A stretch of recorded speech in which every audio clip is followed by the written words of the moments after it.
Me gustaría aceptar tu propuesta de matrimonio. Sé que estoy enamorada de ti porque en mi cabeza se escucha la campanita del amor. Pero para mí no es fácil creer en los hombres. Hace tiempo que dejé de creer en ustedes. Esta es una buena ocasión para contarte la desaventura que viví. Así me entenderás. Quizás contándotelo me libere de ese tormentoso recuerdo que me tiene prisionera. Verás, sucedió ya hace algunos años. Poco después de la muerte de mi madre, mi hermana se enamoró perdidamente de José Luis, un buen tipo. Él era simplemente perfecto, amoroso, sencillo, con tiempo para dedicarle a ella. José Luis era muy trabajador, tenía muchas esperanzas, ánimo y buena voluntad. Se casaron con la idea de trabajar y cumplir todos sus sueños y ambiciones. Yo debo confesar que sentí un poco de envidia de que ella hubiera encontrado un hombre bueno, mientras yo no había tenido la misma suerte. Siempre estuve con hombres que no me apreciaban. Me casé con uno creyendo que era bueno, pero me salió de lo peor. Me tuve que divorciar de él, pues me hacía solo sufrir. Me di cuenta que encontrar un hombre bueno era como sacarse la lotería, es decir, depende de la suerte de cada una de nosotras. Los hombres buenos no crecen sobre los árboles. Tienes que buscarlos con lupa hasta debajo de las piedras para encontrar uno que valga la pena, que te quiera y que te demuestre respeto. ¿Cómo me di cuenta de que era un buen hombre? Pues porque vivíamos casi en la misma casa. Nuestros padres nos dejaron como herencia una casa enorme. Lo único que hicimos fue hacer un muro de separación y dos entradas independientes. Ella vivía con su marido y yo con el mío, pero con frecuencia nos encontrábamos en el jardín o en el patio que compartíamos. Un día José Luis me llamó desesperado. Su voz al teléfono se escuchaba quebrantada. Me comunicó que mi hermana estaba mal y me pidió que le ayudara a llevarla a emergencias. Resulta que ese día estaban festejando su aniversario, cuando de improviso ella se volvió irascible y agresiva. Le empezó un fuerte dolor abdominal, convulsiones y diarrea. El color de su cara era amarillento. Mi querida hermanita entró en coma pocas horas más tarde y murió en el hospital al amanecer. Un virus le había atacado el hígado, provocándole insuficiencia hepática fulminante. Mi cuñado no encontraba paz, se golpeaba el corazón como queriendo morirse él también. Yo lo observaba detenidamente mientras él mandaba expresiones de rencor hacia el cielo por haberle quitado lo que él más quería. José Luis demandaba la cremación del cuerpo. Yo me opuse, pues quería enterrarla al lado de mis padres. El dolor que yo sentía por la ausencia de mi hermana se duplicaba al ver a ese buen hombre sufrir de esa manera. La historia no terminaba ahí. Se temía que hubiéramos podido haber contraído el virus. Nos hicieron los análisis de contagio a todos los que estuvimos cerca de ella en los últimos días de vida. Afortunadamente, ni José Luis ni yo presentábamos los síntomas clásicos de esa terrible enfermedad. Yo me quedé sola en el mundo. Me encerré en mi pena, dejando a José Luis encerrado en la suya. Sin embargo, con el tiempo tuve un acercamiento a él, pues al continuar viviendo en las mismas casas, nuestros encuentros fueron cada día más frecuentes, hasta que floreció el amor entre nosotros dos. Desde ese día en que alguna fuerza extraña provocó la atracción de nuestros cuerpos, empecé a descubrir lo que verdaderamente era el amor. Pude escuchar por fin la campanita del amor. Mi hermana ya no estaba y yo estaba divorciada, por lo tanto, no había impedimento para que nos uniéramos con amor apasionado. José Luis me hizo sentirme la mujer más afortunada del mundo.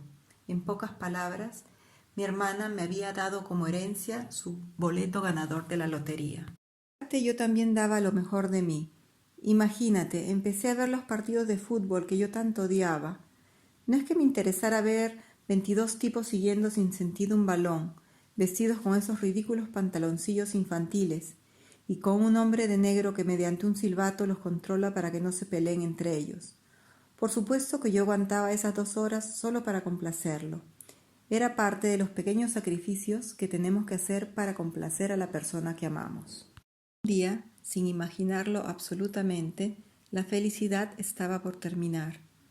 La final del campeonato de balompié coincidió con nuestro aniversario de novios. Teníamos la intención de celebrar el año de estar juntos, brindando y viendo el final del torneo, en el cual participaba por primera vez el equipo favorito de José Luis. Lo amaba tanto que había tomado la decisión de vivir con él para siempre.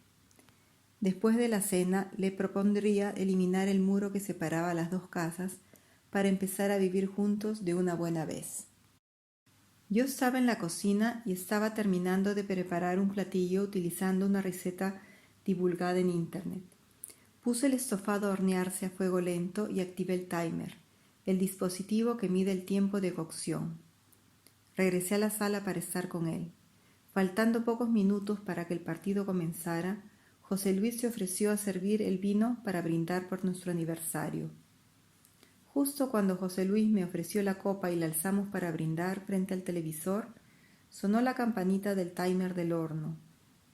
Me avisaba que tenía que agregar los últimos condimentos a la carne, es decir, la cebolla, vino y aceite. Fui a la cocina inmediatamente. Tenía que apresurarme para terminar la receta y dejar cocinar el estofado otro poco a fuego lento. Me inquietaron los alaridos de José Luis, diciéndome que me apresurara. Mientras escuchaba sus quejas, agregué al estofado rápidamente la cebolla ya lista, el aceite y agregué el vino de mi copa al guiso. Y así ganar tiempo. Pero entre las prisas derramé unas gotas de vino en el mantelito que mi mamá me había bordado con mucho amor. ¡Ay no! ¡Qué tonta que he sido! Cerré de inmediato el horno y un poco enfadada me dispuse a lavar inmediatamente la mancha de vino del tapetito que yo tanto adoraba. Lo dejé colgado para que se secara. Ya había perdido mucho tiempo. Entre los lamentos de José Luis de que era hora de brindar y el volumen alto del televisor, llené de vino mi copa otra vez y me apuré para ir a brindar en la sala con él. El partido ya había comenzado y tuvimos que brindar sin dedicarle suficiente atención a nuestro aniversario de novios. Me senté con él un poco desilusionada a ver el juego. Después de un poco, la campanita del timer nuevamente sonaba, anunciando que el estofado estaba listo. Al final del primer tiempo serví el estofado que ya estaba listo y nos dispusimos a comer. Yo no soy acostumbrada a beber y me sentía mareada, pero eso no evitaba que me diera cuenta del modo extraño en que José Luis me observaba. Pero yo no dije nada y seguimos viendo el partido. Terminamos de cenar y empecé a levantar la mesa. Entretanto, él terminaba de ver los últimos minutos del partido sentado en el sofá. Mientras yo lavaba los trastes, percibí algo extraño en el comportamiento de José Luis. Se volvió irascible. Su equipo preferido estaba perdiendo y protestaba con agresividad. Era la primera vez que expresaba malas palabras contra los jugadores de su equipo, pero sobre todo contra el árbitro. Antes de terminar el partido, yo me sentía muy borracha en la cocina, pero era una embriaguez extraña, con mareos y ganas de vomitar. Suspendí de inmediato la limpieza de la cocina. Cuando el partido terminó, José Luis se quedó en silencio y traté de ir a consolarlo. Trataba de convencerlo que era solo un simple partido de fútbol. De improviso lo vi con la mirada perdida en la imagen del televisor. Noté un color amarillento en su cara. Estuvo por un momento sin reflejos. Mi vista se empezó a nublar y de ahí comprendí que los síntomas eran los mismos que los de mi hermana. Habíamos contraído el terrible virus. Con mucha debilidad tomé el teléfono, llamé a emergencias y logré explicar los síntomas pocos minutos antes de caer al suelo perdiendo el conocimiento. 2 días después despertamos en el hospital. Estábamos vivos. Le habíamos ganado la guerra al virus. El tratamiento contra el deterioro hepático había funcionado. Un reposo de algunas semanas en casa nos llevaría a tener otra vez una vida normal. Aquel inesperado evento hizo que me apartara un poco de José Luis. Él siguió viviendo en su casa, es decir, en la casa que fue de mi hermana, mientras que yo permanecía encerrada en la mía. Por unos días dejamos de hablarnos. Apenas tuve la fuerza de levantarme de la cama, me puse a limpiar la casa, que era un desastre. Quise empezar por la cocina. Todo estaba exactamente como lo habíamos dejado. Los platos sin terminar de lavar y la comida que quedó fuera del refrigerador estaba echada a perder. El pan y los residuos de comida en los platos sucios estaban llenos de moho. Tomé el mantelito bordado por mi mamá. La nostalgia me arrebató algunas lágrimas. Lo abracé y me fui a sentar al sofá. Empecé a recordar aquellos terribles momentos que vivimos José Luis y yo.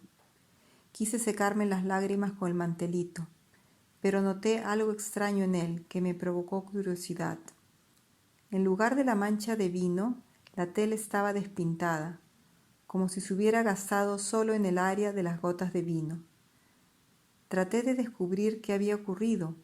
Me dirigí a la cocina, analicé la botella de vino sin encontrar nada raro. Seguí mi inspección hasta que noté algo extraño. La asadera, que contenía los residuos del estofado, tenía una apariencia fresca, es decir, no estaba cubierta por hongos como el resto de los desperdicios. De repente mi corazón empezó a latir aceleradamente y me invadió una angustia. Recordé la mirada extraña con la que José Luis me observó aquella vez que brindamos por nuestro noviazgo y que yo había atribuido a un síntoma de la enfermedad viral. Algo no me cuadraba.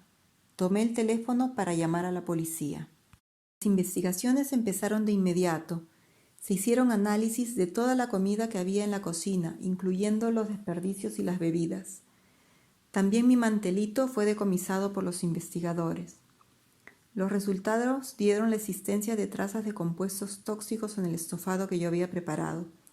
Se encontró una concentración elevada de Tylenol, medicina usada contra el dolor de cabeza y para bajar la fiebre. El Tylenol estaba disuelto en un fuerte solvente, mezclado con imidazol, compuesto químico utilizado como fungicida de amplio espectro. La mezcla a esas concentraciones lo hacían extremadamente tóxica para el ser humano, dando síntomas muy parecidos al virus de la hepatitis fulminante. Su ingestión provoca una coloración amarillenta de la piel y otras zonas porque aumenta la bilirrubina en la sangre. El inspector descubrió que la mezcla de sustancias tóxicas inicialmente se encontraba solo en el vino de mi copa. Debido a mi apuro, lo terminé agregando al estofado que luego ingerimos. La prueba fehaciente fue que la mancha de vino en el tapetito se había decolorado hasta quedar casi transparente. Según el investigador, fue gracias a que el estofado se mantuvo en el horno, gran parte del solvente se evaporó, dándonos la oportunidad de sobrevivir. Las investigaciones se extendieron al hospital, pues los doctores confundieron un envenenamiento con una enfermedad viral. La orden de exhumación del cadáver de mi hermana se hizo necesaria. Se le aplicó una autopsia a distancia de más de un año de su muerte. Presentaba partes del cuerpo que no lograban la completa descomposición debido a la elevada concentración de sustancias tóxicas acumuladas en esas partes. Entendí por qué José Luis insistía tanto en que fuera cremada. ¿Qué te puedo decir? Que los hombres buenos no crecen en los árboles, tampoco existen bajo las piedras. No se les puede buscar con la lupa porque simplemente no existen. Yo pensé que José Luis era uno de los pocos ejemplares en vías de extinción de aquel hombre bueno y romántico que alguna vez existió en nuestro planeta. Pero no fue así. José Luis fue encontrado culpable de haber asesinado a mi hermana y de querer asesinarme a mí también. ¿Y para qué? Para quedarse con la casa y con el poco dinero que teníamos mi hermana y yo. ¿Te das cuenta? Me salvó la campanita y no fue la del amor. Siento mucho lo que pasó. Has hecho bien en contármelo. Pero no seas tonta. Sabes perfectamente que yo soy uno de los pocos hombres buenos que quedan en la tierra. Sabes muy bien que yo te amo y que no permitiría que nadie te hiciera daño.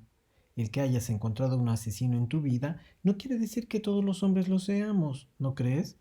Verás, una vez que nos casemos, te trataré como una reina. Te traeré un ramo de flores todos los viernes en la noche y saldremos a cenar. Nunca más estufados, ni vino, ni partidos de fútbol.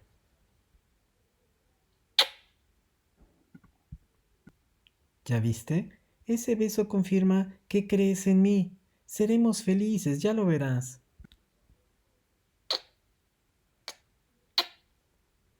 Disculpa, ¿en cuánto dijiste que estaba evaluada la casa que heredaste de tus padres? Oh, no. No, mi amor, era solo una broma.